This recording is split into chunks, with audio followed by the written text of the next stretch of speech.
এই নতুন চুড়িদার কে কিনে দিল রে? কেন তুমি জানো না?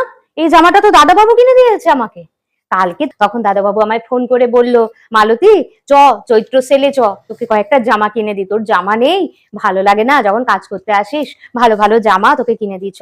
তখন আমায় নিয়ে গেল, নিয়ে গিয়ে এই চুড়িদারটা আমাকে কিনে দিল, আর এই কানের দুলটাও আমায় কিনে দিয়েছে।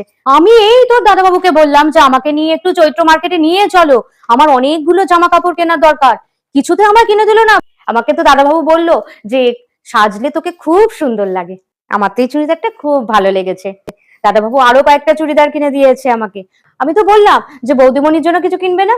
তখন বলল যে না, বৌদিমণির জন্য কয়েকটা গামছা কিনে দেবো। গামছা নিয়ে আমার কি হবে রে? মাসের শেষ, আমি টাকা দিতে পারবো না, আমি খরচ করতে পারবো না, আর তোকে এতগুলো চুড়িদার কিনে দিল। আমি কি করবো বলো তো?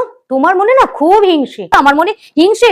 আর তো দাদাবাবুর মন কি সরল সোজা নাকি? দাদাবাবুর মন খুব সরল সোজা, তার জন্য তোমাকে দেখতে পারে না।